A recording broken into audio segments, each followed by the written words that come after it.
The acts in the European Union.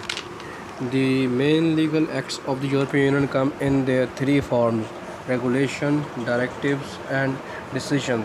Regulations become law in all member states the moment of they came into force without the requirement for any implementing measures and automatically override conflicting domestic provisions. Directives require member states to achieve certain results while leaving them discretion as to how to achieve the results. The detail of how they are to be implemented are left to member states. When the time limit for implementing the directive passes, they may be under certain conditions have directed effect in international laws against the member states.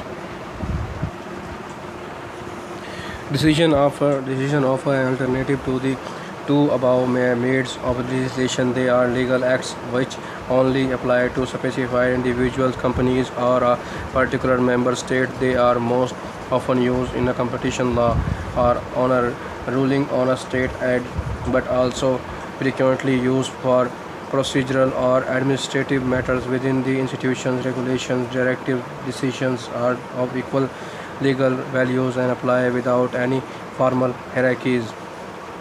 European Ombudsman. The European Ombudsman was established by the Maastricht Treaty. The Ombudsman is elected by the European Parliament for the length of the Parliament's terms and position is renewable.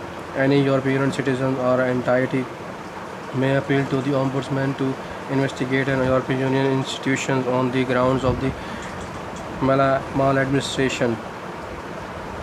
Emily O'Reilly is the current ombudsman since 2013.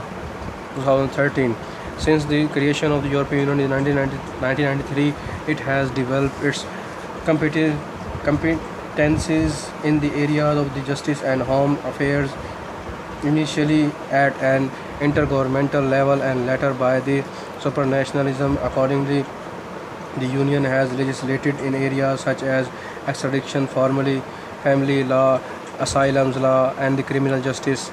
Prohibitions against the sexual and the national discrimination have a long standing in the treaties. In more recent years, these have been supplemented by the power to legislate against discrimination based on race, religions, disabilities, age, and sexual orientations. By virtue of these powers, the European Union has enacted legislation and sexual discrimination in the workplace, age discrimination, and racial discrimination. The Union has also established agencies to coordinate policies, sectorial and immigration control across the member states.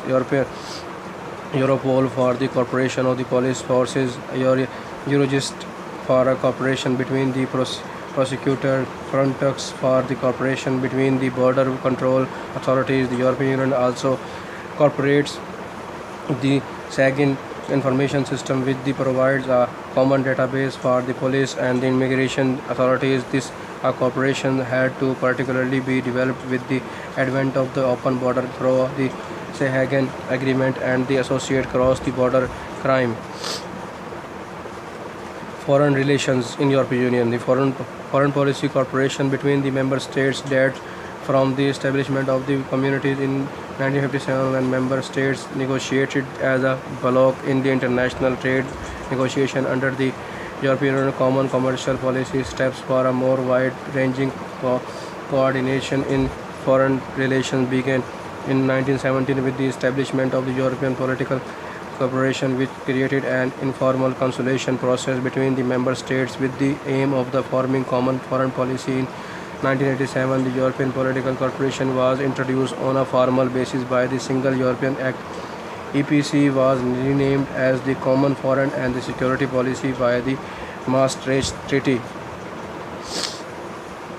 The aim of the CFSP are to promote both the European Union own interests and those of the international community as a whole, including the furtherance of international cooperation, respect for human rights, democracy, and the rules of laws. The CFSP requires unanimity among the member states on the appropriate policy to follow on any particular issues. The unanimity difficult issues treated under the CFSP sometimes lead to the disagreements such as those which occurred over the war in Iraq. The coordinator and the representative of the ECFSP within the European Union is the High Representative of the Union for the Foreign Affairs and Security Policy, who speaks on behalf of the European is foreign policy and defense matter and has the task of the articulating the positioning expressed by the member states on these fields of policies into a common alignment.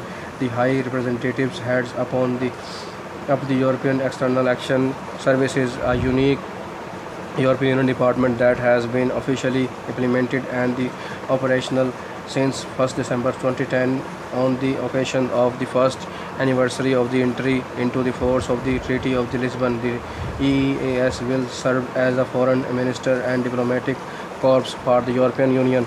Beside the emerging international policies of the European Union, the international influence of the European Union is also felt through enlargement. The perceived benefits of the becoming a member of the European Union act as a incentives for both political and economic reform in the states wishing to fulfill the European Union accession criteria and are considered an important factor contributing to the reforms of the European formerly communist countries. This influence on the internal affair of other countries is generally referred to as a soft power as opposed to military and hard power.